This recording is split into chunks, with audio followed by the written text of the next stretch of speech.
Oliver here, and first of all, we'd love to know if you can hear us. So if you're just joining live, then please do let us know that you can hear us. So this is how to have fearless conversations and build your business faster without fear, rejection, or objections. So can you hear me, guys? Let me know. Give me a big yes in the... at last we have some sound. That really helps, doesn't it? Hooray. Hey to Terry. Hey to Guer. How are you? Anna, how are you? Hey. Davinia. So that's better. Yeah, it helps. It does help when you can hear, right? Nadia, you can hear. Daniela, now is okay. That's pretty darn cool. And let me know how you're doing. If you are excited to learn how to have more fearless conversations, then hit the like or the love button there. Hey to Tina. Hey Beverly. How's it going, Barry from Dublin? Now I'm feeling totally at home because there you go. Yeah, once I get a Dubliner on there, I'm feeling at home straight away. Very, very cool.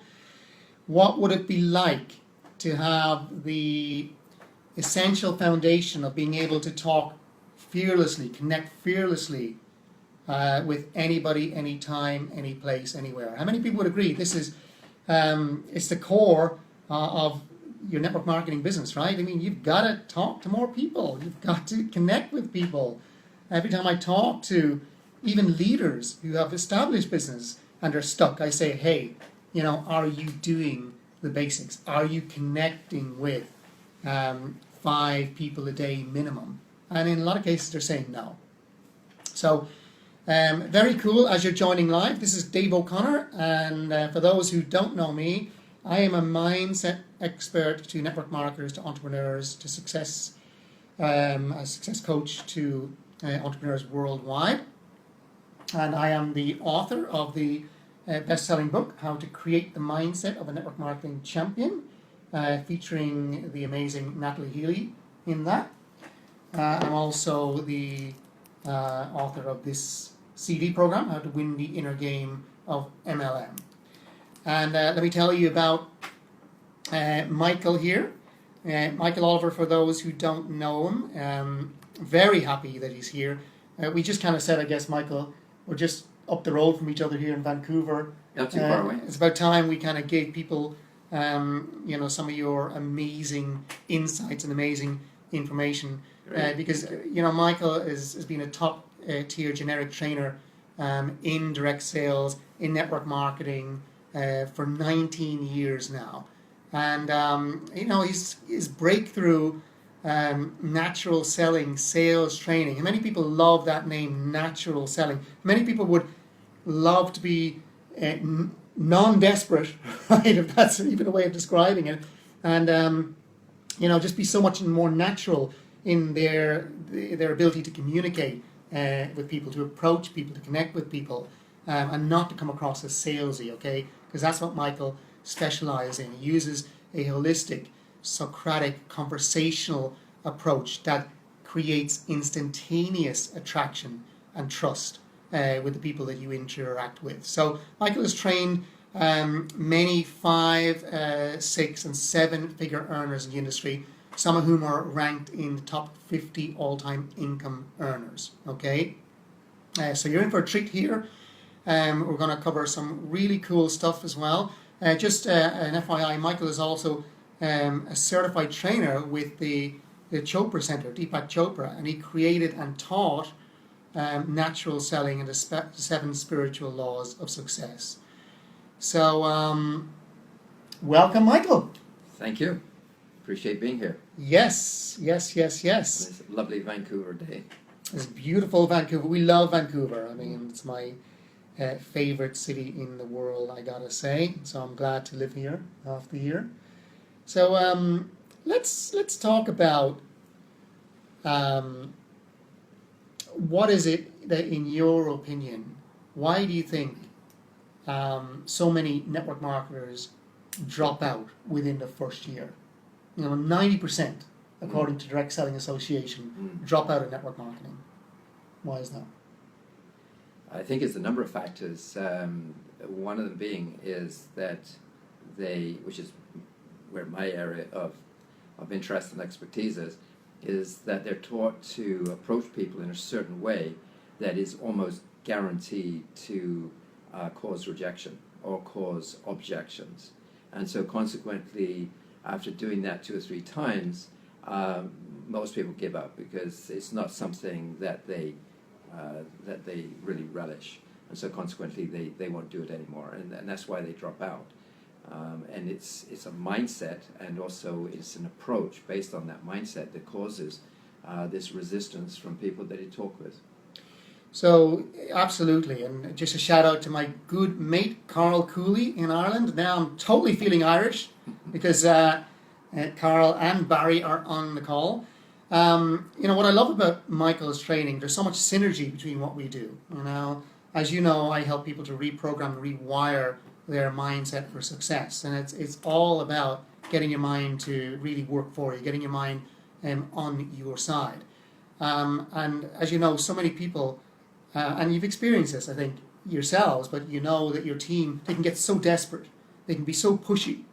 Michael, why, in your opinion, do you think the techniques taught in conventional sales training in network marketing, why do they only work for just a few people and not the majority?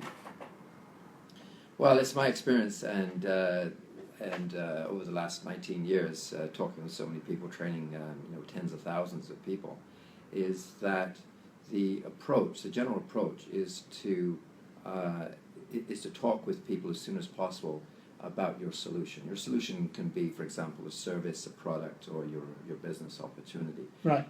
As soon as possible. And the general mantra is, about talking, tell them your story as soon as you can. And here's a quick clue: it's not your story that people are interested in; it's whose story. It's their story, and it's their story which is more important than yours, and it will tell you a lot about how you can interact with and also form a very quick association with somebody. Right.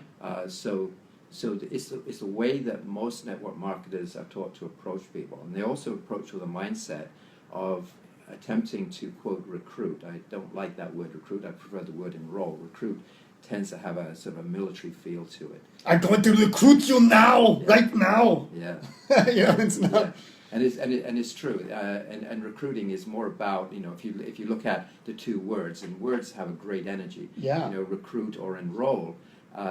Which one has a kind of the softer, more powerful? It's really enroll. Recruiting is and enrolling is about embracing people, bringing people in, and recruiting is about going out there and targeting people. So there's a lot of stuff that goes on. So there's a lot of mindset. And I mean, that's just a very small amount of it. But the biggest problem is that this whole approach is being put together by people of a certain personality style.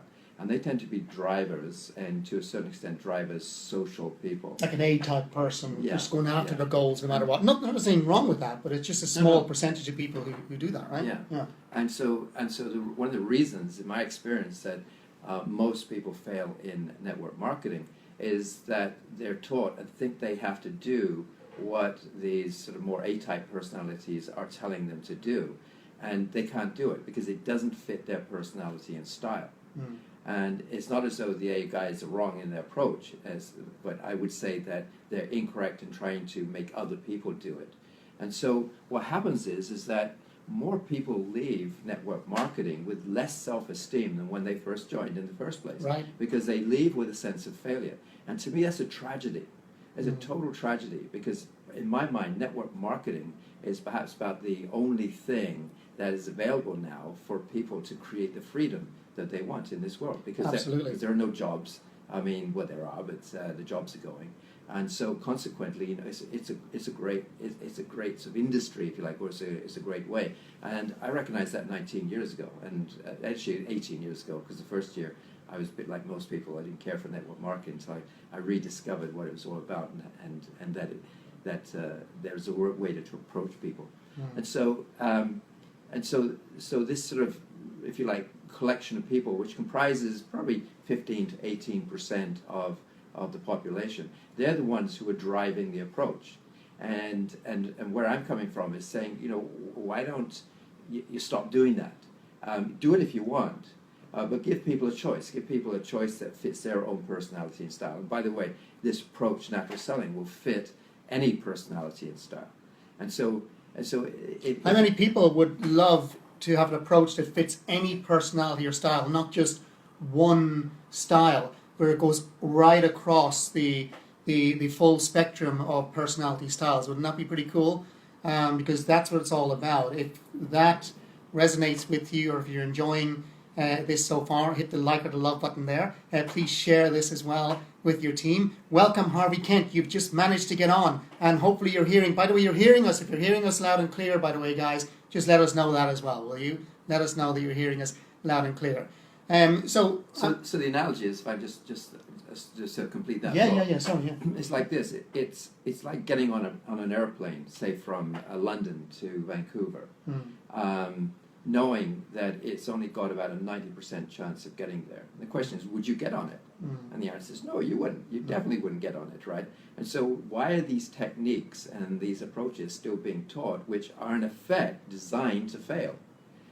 You know, and that's what they do. And it's not done necessarily inadvertently. For a lot of people, it's not done on purpose. It's just that there isn't this knowledge or idea that you can talk with anyone, you can approach anyone, you can do it with no fear, no anxiety whatsoever. If you change what you're attempting to do, if you change your thinking, it's not about being positively minded, it's about changing the way you think, changing the way of what you're attempting to do, and then how you approach people, and the type and the way that you talk with them. So, what is that way? I mean, obviously that's what this is all about. I mean, people are there, they see someone, stepping into an elevator, they want to say something, and then this voice in their shoulder, right, tells them, you're going to sound stupid. Don't, start to say something. So they stop. They're, just out and about at a shopping center or whatever. And again, they like to look at someone.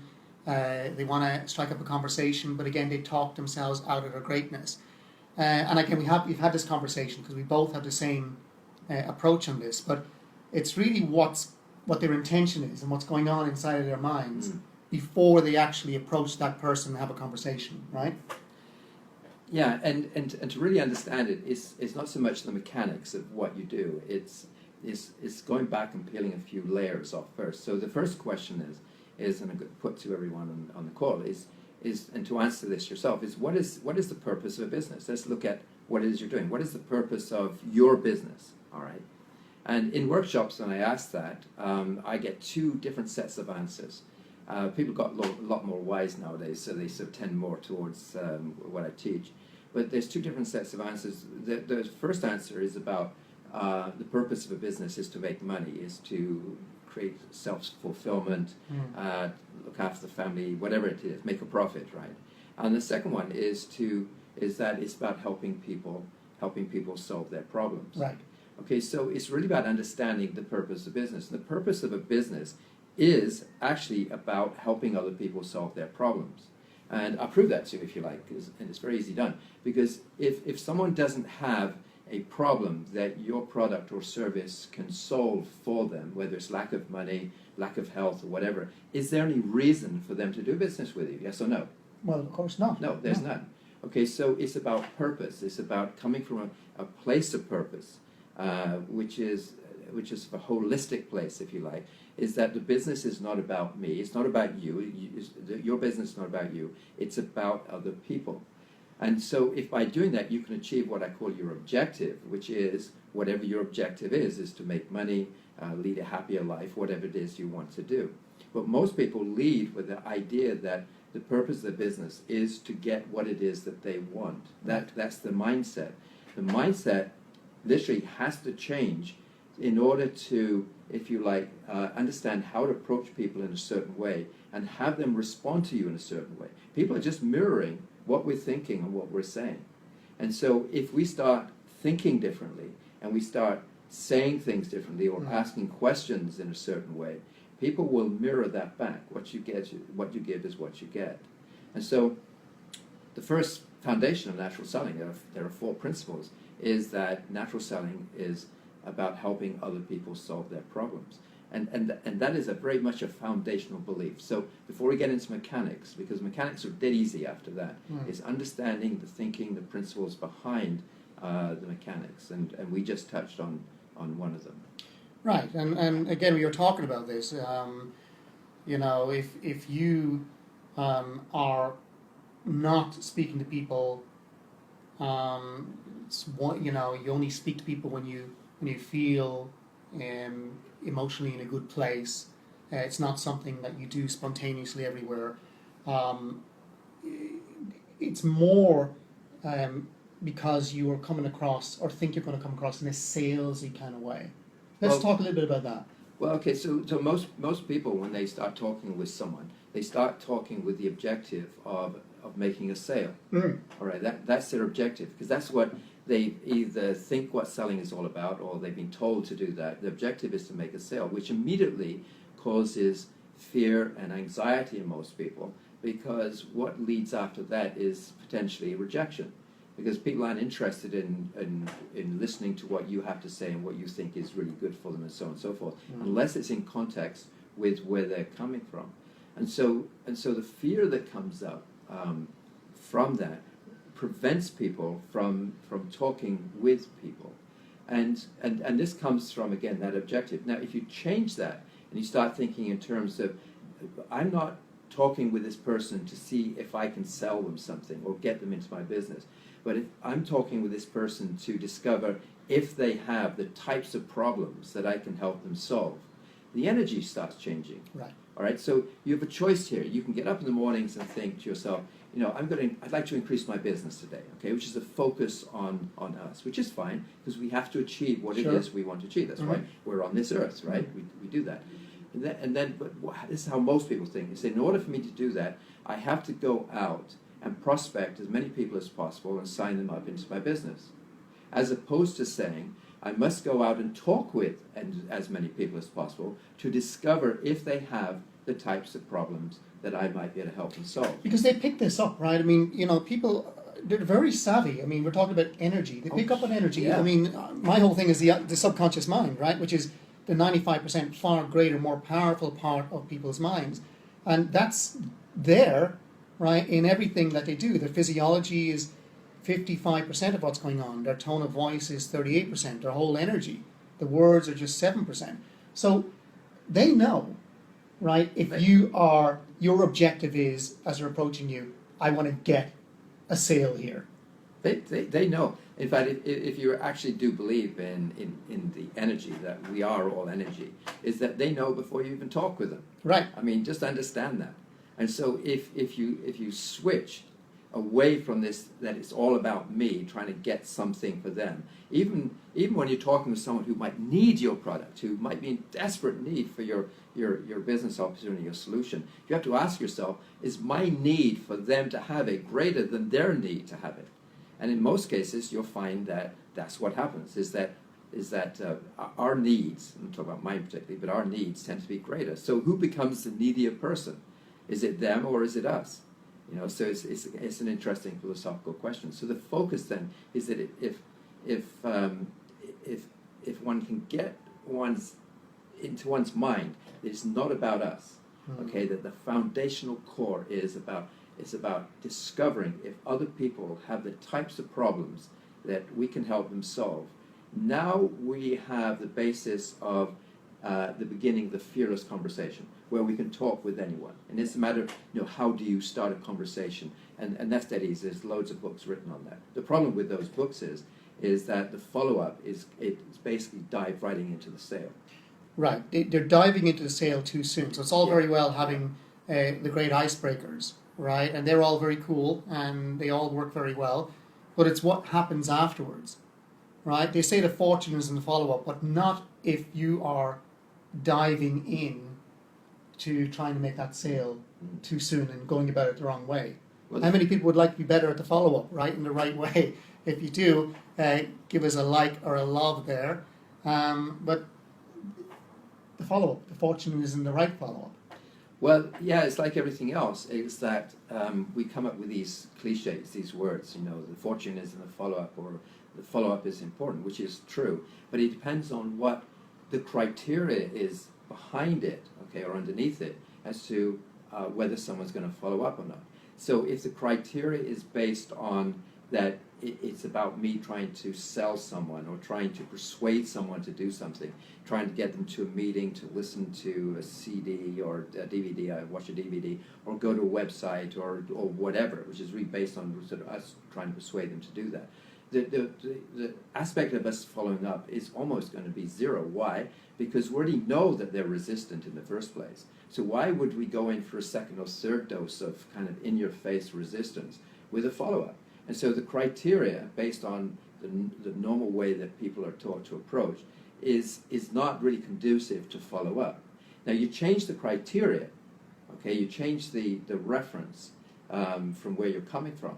And I'm suggesting if you change the reference in as far as coming from this place of wanting to help, the conversation that you've had is going to be entirely different than the conversation that you would have had with this previous reference. And on that basis, you know that it's incumbent upon you to follow up because you've set it up correctly. You set it up from the start properly, okay, Yeah. folks? You set it up with that first conversation properly. Yeah. And so it's incumbent upon you to follow up because if you don't, you're and this isn't messing around and being cliche. You are going to let the other person down because they're expecting you to follow up. And people need follow-up, and it's all based on the conversation that you had previously. And so follow-up is easy, as long as you use a SMART formula, which is specific, measurable, attainable, realistic, and timely.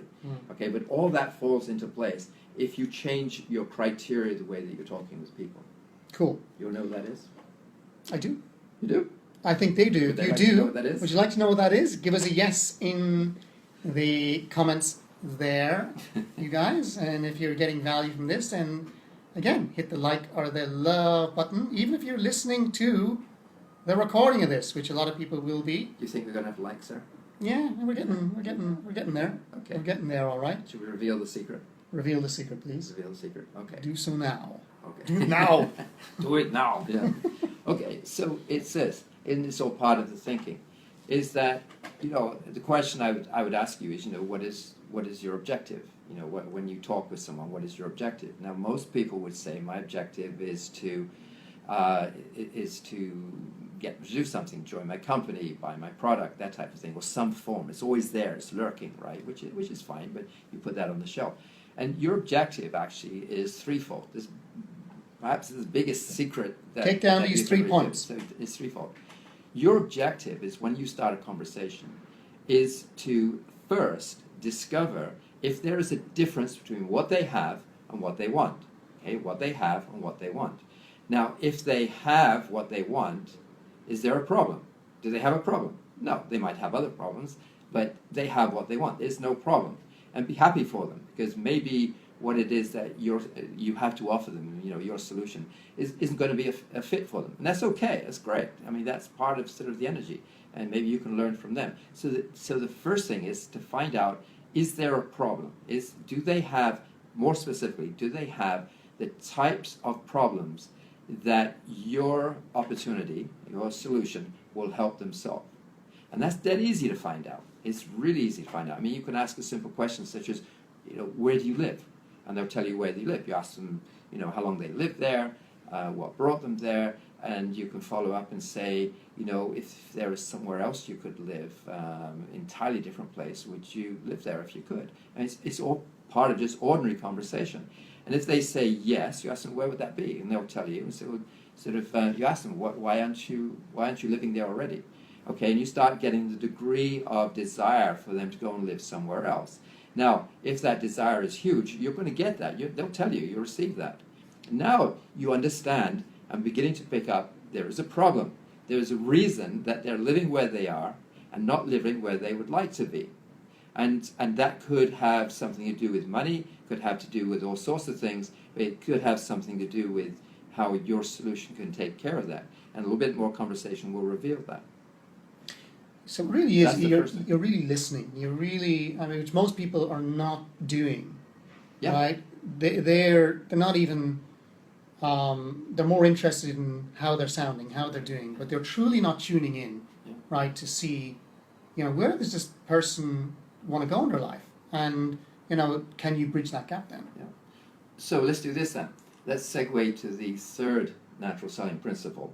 Okay, I said they were based on 4, I put up 3, but 4 principles. So let's jump there and then come back to the other 2 objectives.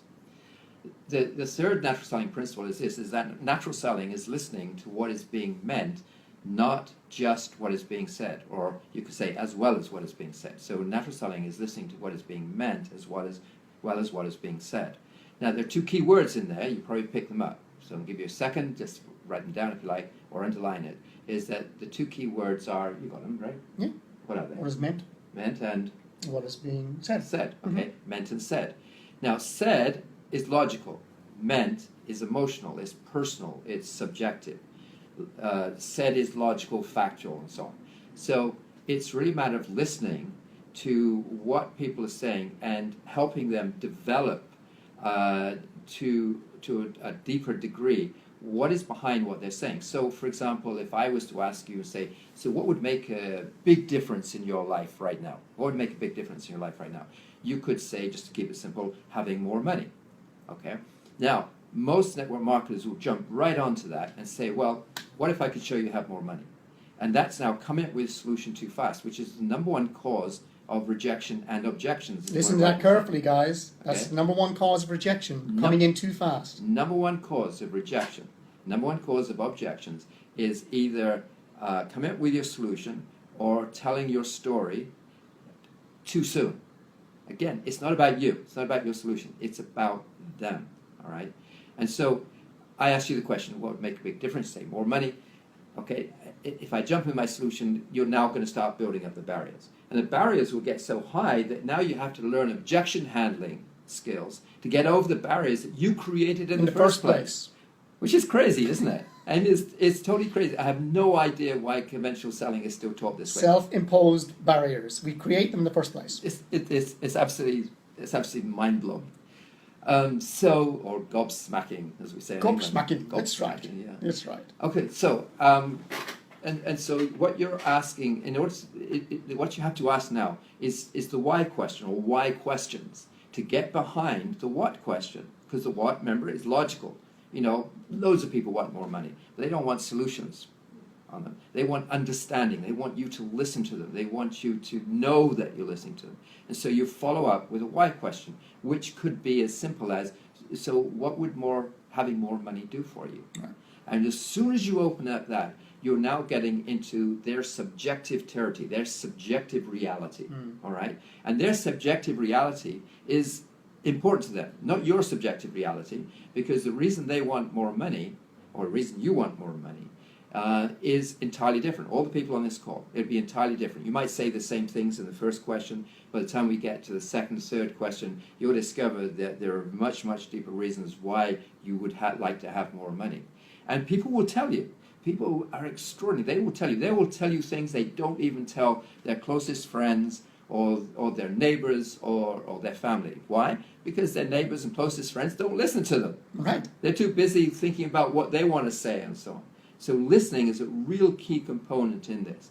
And from that listening, you're going to get all the information you need to ask the next questions.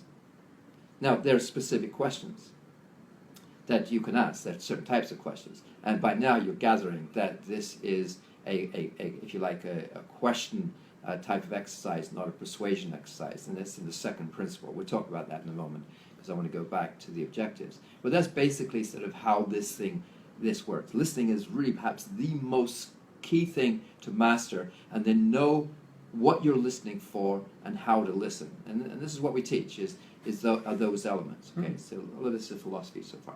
You see how one leads into the next. You've got to keep asking the right questions, and right types of questions. Right types of questions, because always, the average trainer is going to say, "Hey, you got to talk to 5 people a day, 5 days a week, 25 people a week. Over the course of a year, it's going to be like 1,250 people." But are there people who talk to that amount of people? Yes, but because they're not following this more natural approach, because they're not listening and asking the right types of questions, then they might as well just be talking to 100 people. Yeah. So that's why it's not necessarily a numbers game. Does that make sense? It's what you're doing with the people when they're in front of you. It's a quality game. It's a quality game. And here's the thing, All right. again, when you're directed to, or you really do have to set these kind of goals. Talk with 5 people. Now, just notice the word. When Dave spoke about it, he talked about talking to, all right, where I'm coming from, and it's not to say that Dave's wrong, it's just a matter of words, but think about it. You talk with, say, 5 people a day. And again, the objective is not to talk about your business. Okay, it sounds strange, but take that whole thing, put it on the shelf, just stick it up on the shelf, and remove yourself from it. Your objective is not to talk about your business. Your objective is to discover if they have types of problems you can help them solve. And people will tell you. People love talking about who's your most favorite person. You know, you will talk about you. In most cases, people will love talking about themselves. So what's the second objective? Well, before we go to the second objective, some nice comments coming in. Thank you for your feedback, guys. If you're enjoying this, do share it with your team. Show the love, show the likes. David Pemberton Smith says Michael Oliver's approach is awesome. Thank you. So thank you, David. If you're enjoying this, then give us, and you want to hear some more from Michael. See, because these little nuances, right? I mean, we're very knowledgeable. We know you're very knowledgeable, but often you got to hear things from a different angle, even things you might have heard before. Some little nuances in those things for the penny to drop, where you actually know it to the point of doing it. It's no longer then an intellectual understanding, okay? Because we know what we actually truly, we do what we understand. Siobhan has just tuned in and says, amazing, thank you. Anna, my friend Anna Spencer, how you doing, darling, is saying that it makes total sense. Nadia says, this is fantastic. Barry from Ireland, my friend in Ireland, says, great advice. Donna's just had a brilliant light bulb moment. We like that. Light bulb moment, very, very cool. Jane says, I need to just shut up and listen more. That's a good summing of that. But don't be too hard on yourself either. Objection number 2. Objection? No, not objection number 2. Sorry. Point number 2. Kate says, excellent, thank you. No, objective. Objective, sorry. Objective number 2. Okay. Words are everything. So 7%. Okay, having achieved objective number 1, and let's assume that you're now getting an inkling based on the fact that there is a difference between what someone has and what they want. The second objective is to find out how deep that is. This is where kind of the why questioning comes in, okay? And it's hard to ask a direct why question because that can be confrontational. So you rephrase it, and this is what I teach is how do you rephrase it. And you can do this quite quickly. And you need to find out the degree of desire, if you like, to make a change. Okay, that's a degree of desire. Because if there isn't much desire, even though there is a great deal of pain, there's a great deal of discomfort, if that discomfort isn't felt and wants to be changed, okay, are you going to help this person buy whatever it is that you have to sell them? The answer is possibly no. Okay, might be able to do it over a period of time, but possibly no. So it's really about talking about the why, the degree of desire to change. The third objective is are they willing to take action? Now that might sound strange to you, because in the conversation saying are they willing to take action, but that's absolutely critical because if they're not willing to take action, do you think there's any point in continuing the conversation? And for me, the answer is no. Okay, the answer is absolutely no. And so here's where a law comes in. It's out of Chopra's laws, for example, 7 spiritual laws of success, and you teach this as well. Is the law of detachment. I was going to ask them, do they know what that is? Okay, the law of detachment. You use it all the time, and I use it. If you're familiar with my alchemy formula, right? We've always said SMART goals. They're too safe. They don't actually really work. You've got to set those big, exciting goals. You've got to take that inspired action. You've got to believe without doubt. But you've got to detach from the outcome. I like to call it a cool state of detachment. What's your definition of detachment?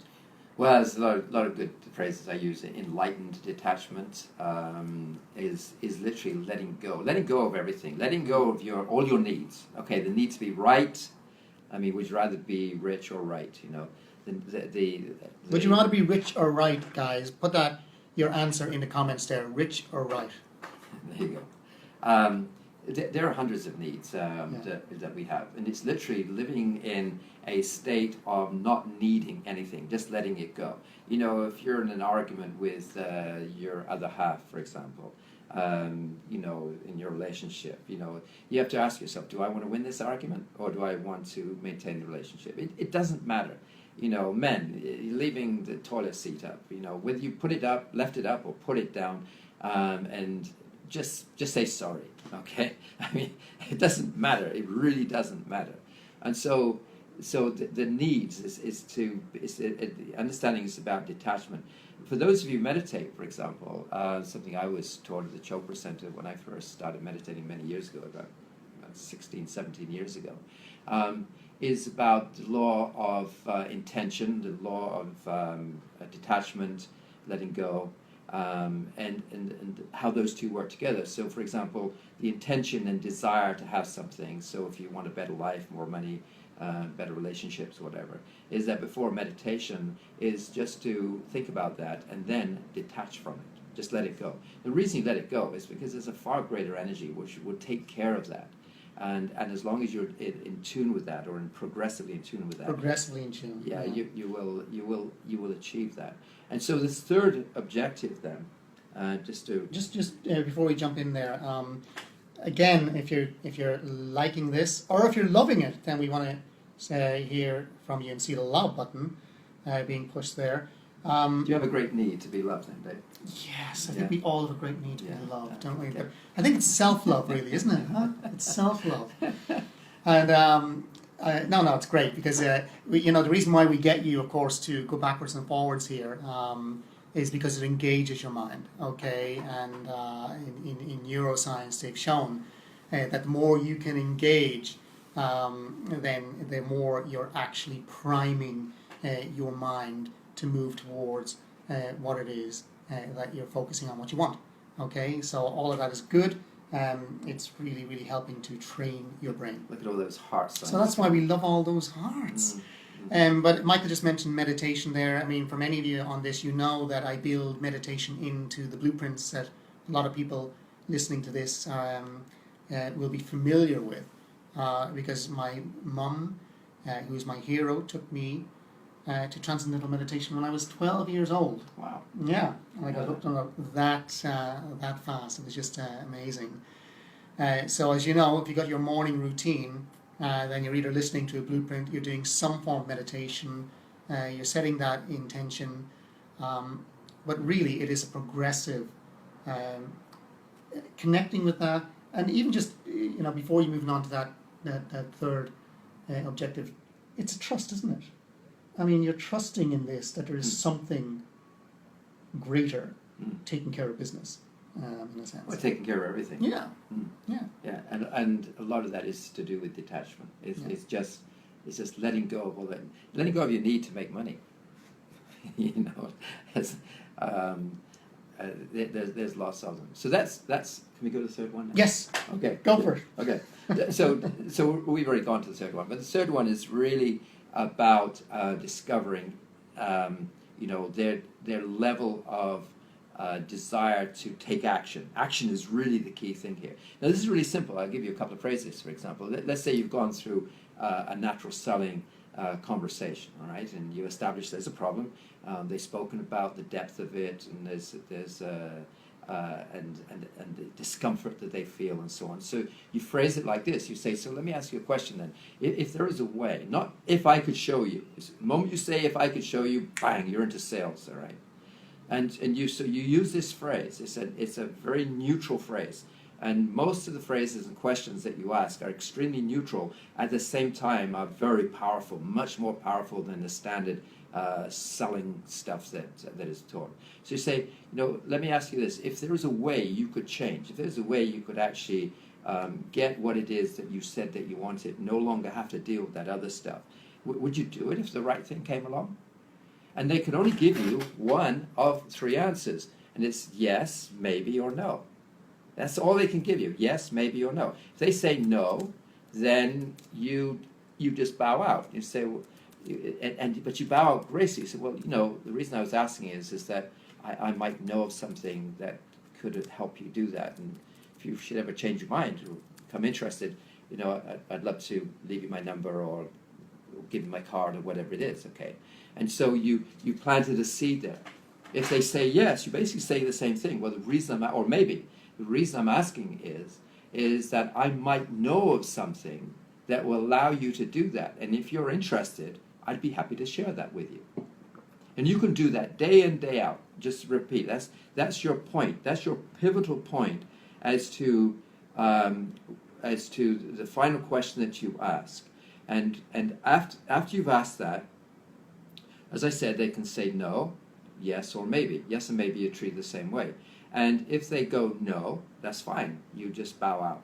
If they say yes, now you have permission to move forward. So the question I ask is, how would you like to have people asking you to tell them what it is that you've got? Yes? Raise your hands. Send up some thumbs up signs or something like that. Yeah, I'm into your stuff. There you go. All right.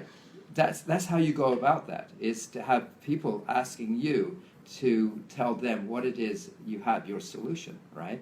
And by asking that simple question, so as soon as they say yes, they've now given you permission to tell them what it is that you have. Tell them your solution. And you have to keep it short. You can't go into a whole long tirade about how wonderful everything is and what have you. You keep it very short. You make it specific to them. And at that point, they'll either want to do one of two things. They'll either say, well, no, all right. Or they'll say, yeah, let me have a look at it. And then you move progressively through, again, it's progression, progressively through a series of steps. It could be one step, it could be 4 or 5 steps, demonstrating how your solution will benefit them personally. It's not a one size fits all. It actually is a one size. That's the irony of it. Your solution is a one size. But it's not a one size fits all, because each person looks upon your solution in a different way. It's all based on that conversation that you had beforehand. Does that make sense? Is that it great? Makes total sense. If that makes sense, guys, as well, show us your appreciation. See all those likes and loves coming across the screen there. Mm-hmm. Shout out to my amazing PA, Rose, who has just joined as well. Best PA in the world, I gotta say. My friend Harvey Kent says blueprints make such a massive difference. Should we talk about that? Well, you don't need to. I mean, the blueprints are reinforcing what we're talking about here. They're reprogramming, rewiring of your brain to start to get your mind working for you, to help put you in that state of relaxation, which helps that, put you in that detached state that we talk about, and it's really about switching mental gears. It's about switching mental gears out of that stressed out, focused on me, as opposed to focusing outward, and just saying, okay, what value can I bring to the world today? Whose lives can I make a difference to? And I know you've got a phrase on this which I love, I gotta say, and that is, when I focus on me, I increase my anxiety.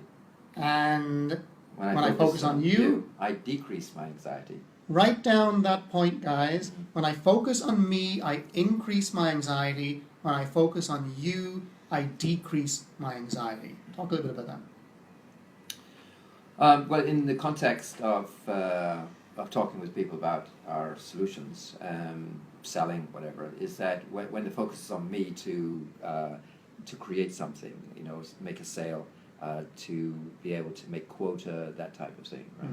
Is that because the focus is on me, I'm tense. I'm tense, and so I'm not as effective as if I was relaxed. Because let me ask you, when you're tense, okay, are you very creative? Not at all. Not at all. You're cut off. Even neuroscience shows you're cut off from your frontal lobe, your creative brain. Yeah, because we have the capacity of about 20,000 words, and when you're tense or in fear, it cuts right down to about 5,000 words, which is why when people are in fear mode, they tend to use expletives, they use swear words and so on, because they can't really understand how to express themselves. And so relaxation is really the key. And the key is to take the focus off ourselves and put the focus on other people.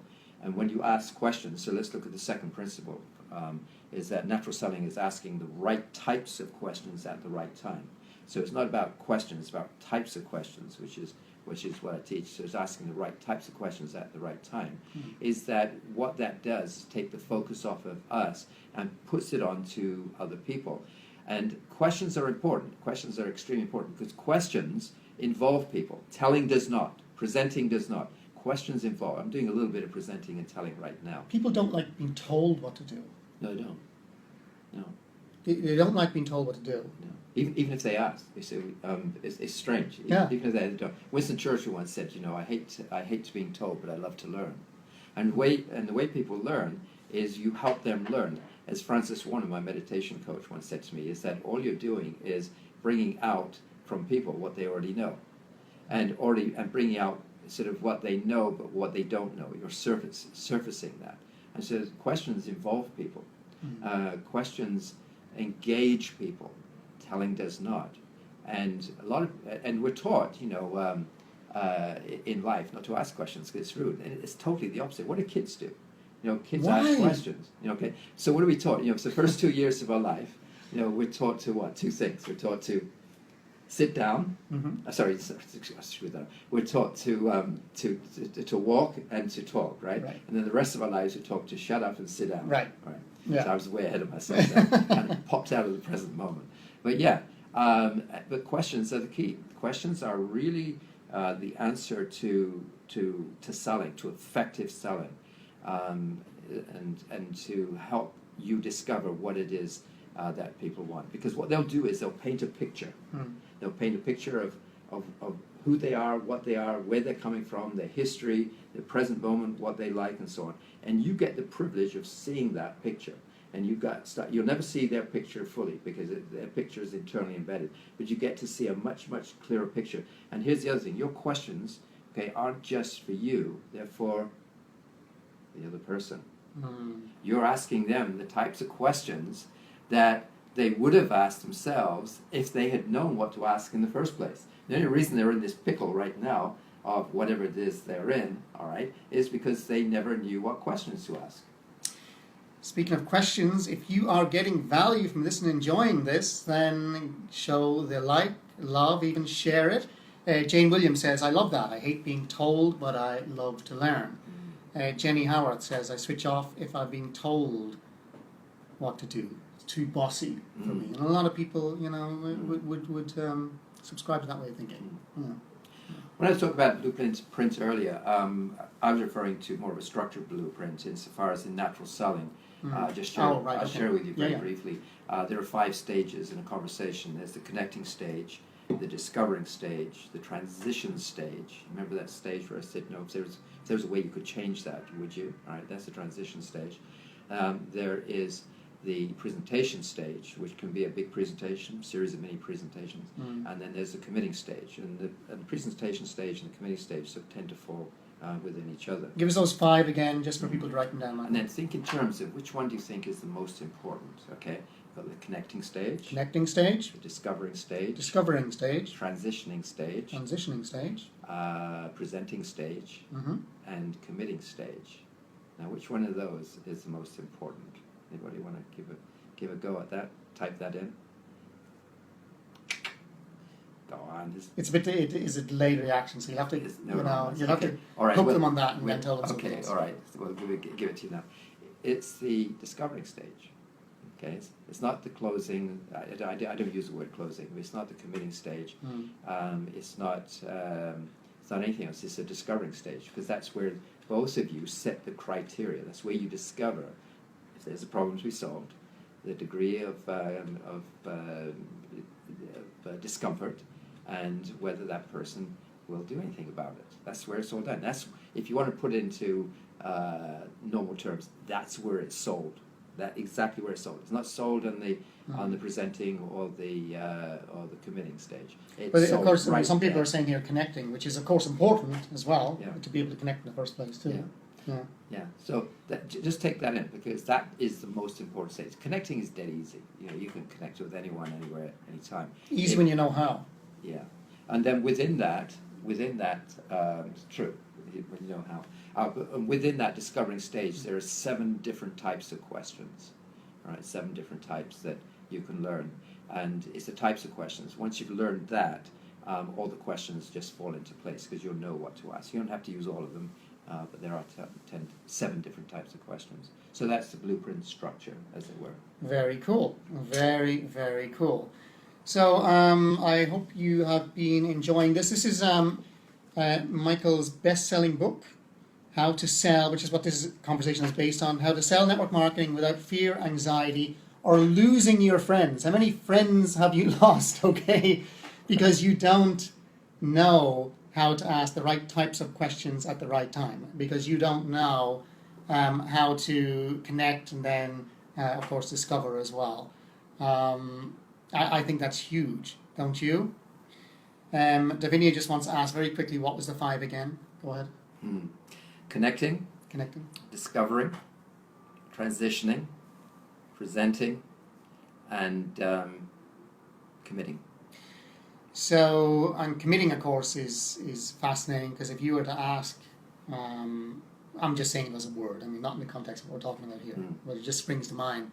If I was to ask people, well, how many people would be interested in being a top-tier network marketer, climb the ranks of your company, being the top 1% of income earners in your company, a lot of people will say, yeah, I'm interested. But it's the people who are actually committed, who actually say, you know what, I'm doing this, I'm having this, and that's it. I mean, I'm willing to really go deeper here, because I always say you got to be professional at running your mind. You got to be more professional, right, in your approach to people. I mean, this is your trade, right? Most people are glancing over this. They're just throwing as much stuff as they possibly can in hope that it sticks. But here you've got a much more structured approach. You're really listening. You're really finding out, what are the right types of questions to ask. When should I ask those questions? And that will lead me to, asking the next question and the next question and the next question. So you've got all the information so that if they're a fit, you can then meet their needs, There is a fundamental aspect to this, though, is that you can do this, but it requires, in my experience, 3 things, really important things. The first one is a willingness to learn, all right? And we know you have a willingness to learn because you're on the call, and you listen to Dave, you go to his events, and so on, okay? And I know a lot of people have a willingness to learn. We all love to learn. The second one is a desire to succeed. But here it gets a bit tricky, because if I was to ask all of you, do you have a desire to succeed? Almost certainly you would say, yes, I have a desire to succeed. And success is whatever you think it is. Success is not about being a millionaire or making $1 million, unless that's your definition. So you have to be careful, and we have to be careful about what we mean by succeed. But here's the tricky part. It's not about success. It's about, if you like, making the change in order to get success. And so, does anything change if you don't take action? No, nothing changes. This is why you asked that question I was talking about before. That's a little transition question. And so consequently, a lot of people will say, yes, I want to be successful. But the real question is that do they have that burning desire to change their present situation, to move towards where it is they want to go? And as Chopra puts it, success is the progressive realization of worthy goals. So it's not about... I love that. Repeat that again, Michael. The progressive realization of worthy goals. The progressive realization of worthy goals. Don't you love that? And so it's a step-by-step process. And again, it's the journey. It's a definition of the journey. I go and climb Grouse Mountain, which is about 3,000 feet. It's just about half an hour's drive away. I don't climb it, I walk up it. It takes me 1 hour and 40 minutes. I sometimes close down the hill with a friend of mine who is part of search and rescue. And the only way I can get to the top is not keep on looking up, because looking up is like, it's just too far away for me to comprehend. And halfway up there, I'm exhausted, absolutely exhausted. My body's aching. The only way I can get up there is just look at each step as I go up, because I know I'm going to get to the top. And when I get to the top, it's kind of like a present relief, and it's like I know that I'm going to do it. I know I'm going to make it. Right? So it's just that progressive realization of worthy goals. So that's the second aspect. You've got to be prepared to change from where you are right now to where you want to go. And sometimes you've got to let go of stuff. You've really got to... This is what stuff that Dave teaches. The third one is action. Does anything change if you don't take action? And the answer is no. Nothing changes. And that's part of the second component, of the three things, is that you have to take action day in, day out, whether you like it or not. If you set a goal to talk with 5 people a day, you talk with 5 people a day, even if it's 5 minutes to 11 and you've still got a person to talk with. Go down to the local store and start a conversation. It's like that personal commitment to yourself. So, very cool. Speaking of action, let me just make a few announcements before we just ask Michael just one or two more things. For those who don't know, I'll be live in London on Friday, the 11th of November, for our one-day live event. That's Elite Achievement Academy with Carla Rieger and special guests. So you can check out the top of the page there. You'll see the link. I'd love to see some of you there. It's filling up very fast. It's almost full, really. So just let you know about that. And then people who are interested in diving deeper into Michael's material here, if you've enjoyed this, he has put together, Davinia is there, she's got her tickets, I will see you there. Chal has loved this, thank you. But Michael, you put together a few little packages for people who are on this Facebook Live. Can you tell us what that is, just briefly for a couple of minutes? Well, it's something that you took that attracted you to it, which was an audio program called, what was it? How to Have Fearless Conversations. It's a longer title than that. I love conversation. How to Have Fearless Conversations without fear, anxiety, objections, or rejection. That's pretty much everything in that title. And it's a series of classes that I did. We took the best of them and we put them together. And that is, in US dollars, that's $99. And you can go to my website, naturalselling.com/Dave. All right, /Dave. That's dead easy, naturalselling.com. And to help you along a little bit, to give you some background to it, because you'll get a lot of the stuff there, is that what we're going to do is include, you can download, Dave showed you earlier, my book, How to Sell Network Marketing Without Fear, Anxiety, or Losing Your Friends. You look much better in real life than your picture. That's great. That was taken years ago. Have a look at my picture. So taken years ago. I didn't really look like that. Anyway, I normally sell that for $20. I've sold that for $20 now for the last since I wrote it in 2001. Cool. But that'd be a good foundation. Now you won't get this. You'll get the download, and then also we're going to put this in as well. 12 ways to start effective conversations without fear. And if I hold this up on the replay, they're going to see this backwards, but you get the idea, okay? 12 conversations really? Okay. On how to have conversations without fear, okay? And in there is very powerful stuff, such as describing what you do. There's a very special way, a very, very compelling, attractive way of describing what you do, how to describe your products or services, how to present by not presenting, reply to a request for information, how to call leads from a lead list, how to speak with friends in your warm market. These are beginning. You don't get the complete conversation. It's just how to start these conversations. Start conversation with strangers, that type of thing. So there's a lot of good philosophy and practical applications behind that. Cool. And you'll hear me doing that. So it's not a matter of reading, going, very practical. I don't know if I can do this. Mm-hmm. You'll hear me doing, go, oh, okay, that sounds pretty simple. And that normally, you can go to my website, Natural Selling, you'll see that sells for $37. So they're free basically on top of the. Going to give those to you, just to give you a start and help you out. If you like some more, then we can do this some more as well. Yeah, if you're liking this, we're doing a 3-day event in the new year, and Michael will probably hop along to that and deliver some stuff. So very, very cool. So that's if you want to get that product, $97, naturalselling.com/Dave. And, I guess just a few minutes left, Michael. And someone mentioned prospects there. Explain your potential partner concept as opposed to calling people prospects. Okay. I think I saw the word prospect on my website somewhere, so I've got to take that out. I'm very aware, and I think most people are, the powerful way words are used and interpreted. Words affect people really do affect people. And so I don't like using the word prospect. And I can put this very simply by asking you a question. How would you feel if I called you a prospect? Right? And the majority of people don't feel comfortable with that. Some people shrug it off and say, well, that's part of selling, whatever it is. Well, that might be so. But the point is, most people don't like being called prospects. Same as really deep down, do you like being called a consumer? Okay, I'm not a consumer, I'm a person. I'm not a prospect, I'm a person.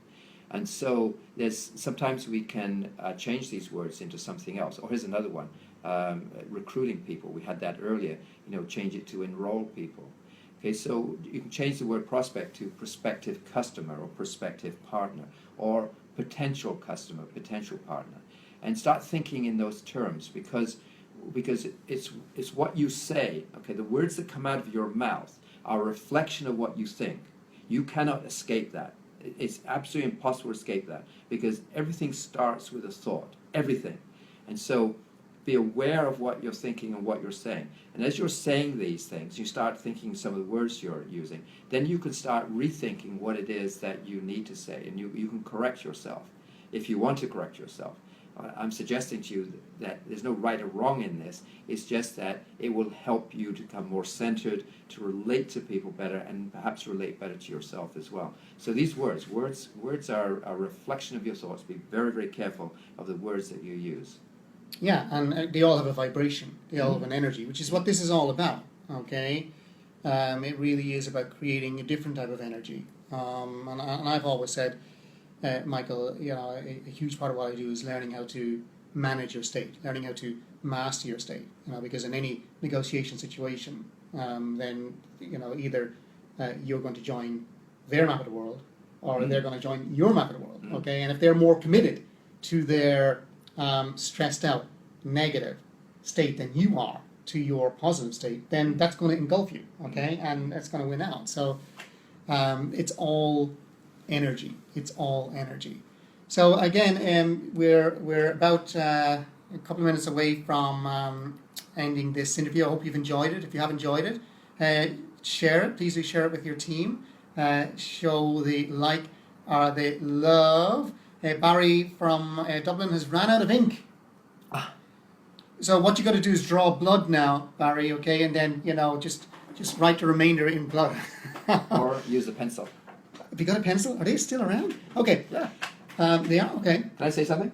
You can. I just want to thank you very much for inviting me to your group here. No, you're welcome. You're welcome. This will be viewed by, a lot of people afterwards. So, thank you, because we talked about your whole philosophy, and my whole philosophy is how can we add value to people, how can we actually even change in the industry. It sometimes gets a bad name because, people have this approach where, you go, buy my stuff, right?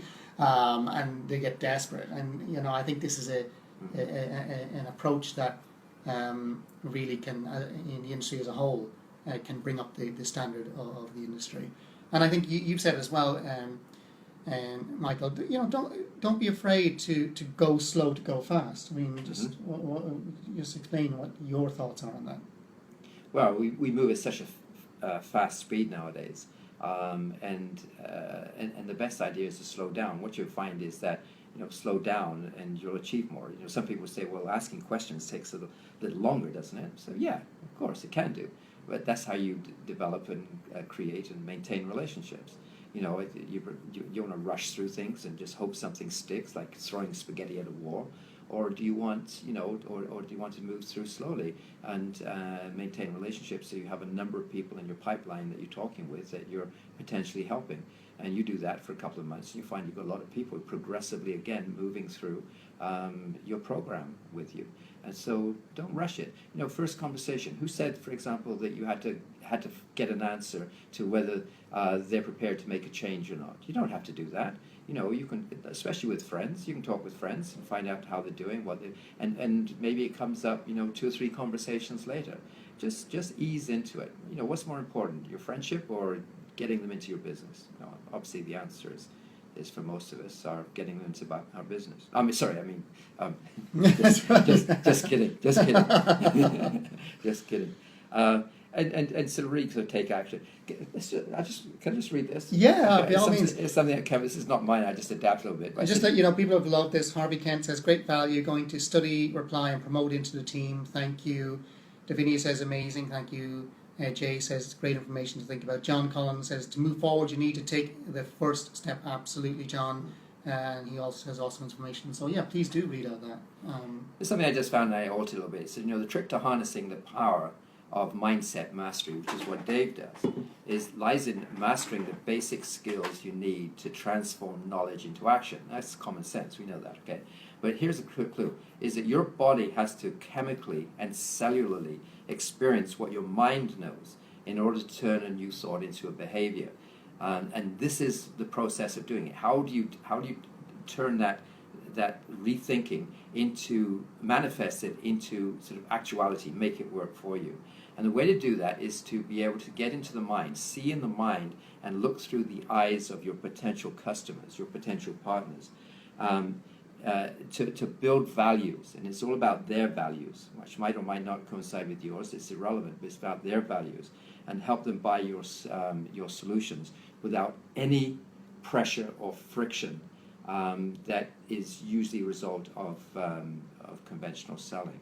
And so the way to have fearless conversations, the way to be able to eliminate rejection, eliminate objections, and I mean that. This is not something that's a little cliche. You will eliminate those, and eliminate the fear that prevents you from talking with people because of the fear of rejection.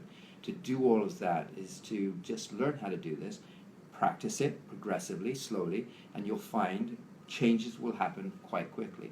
You don't have to learn it all in one go. You just start doing it, and it'll make a big difference. What's more important, it will make a lot of difference in other people's lives as well. Wonderful stuff. Guys, if you do want to get hold of Michael's recordings, and they're very in-depth and they're very, very awesome. I'm a lifelong learner. I buy everybody's stuff, and this is one of my favorite programs when I went through it, I have to say. Very, very cool. Then I just posted that on the Facebook page. You'll see there's a link, naturalselling.com/Dave. David Pemberton Smith, Michael says, Michael, loved your training years ago when you came to do a seminar for my team. Still as relevant today as ever, in fact, more relevant. Thanks, Dave. Actually, that rings a bell a little bit. I think that was might have been up in the Midlands somewhere. Somewhere in the Midlands. Yes. Very cool. Thanks, everyone. Thank you, Michael, so much. Always a pleasure. Absolute pleasure to have you on now. Always a pleasure to connect. And thank you, everyone, for tuning in. And if you're listening on the recording, thank you again for tuning in. I hope you get value. Just go out there and be amazing at what you do. Don't apologize for that at all. And then here's all the likes and loves flowing across the screen in appreciation. See all those good vibes? It's all about energy, Michael. See all those good vibes coming across the screen, hey? Isn't that great? It's very, very cool. You're welcome, Tina. You're welcome, Jay. David said it was in Birmingham. And lots of hearts back again. Yes, lots of hearts back again from us to you guys. There's a double heart. There you go. Fantastic. Thanks, everyone, and I hope to connect. I hope to see some of you in London when we're there. And Lou says, thank you, this was brilliant. Someone obviously from somewhere else. I'm not even sure where people are calling in from tonight. Normally people from over about 40 different countries tuning into these calls, so it's pretty international, all right? Okay. And you'll go on for your next interview now, which you're doing with my other half. Allegedly, yes. Yeah, allegedly, Carla. So very, very cool. See you guys. See you all later. Take care. Thank you. And Vicky, you've just joined. You're going to have to look at the replays. You've joined an hour too late, but it's good to see you there anyway. Anu, I will see you in London. Absolutely. Traveling all the way in from Finland. There's dedication. And hopefully we will twist Michael's arm to come over all the way up from Vancouver to do some cool stuff at our live events as well. All right? Great stuff. All right, everyone. Thank you. Speak soon. Bye, everyone. Bye for now.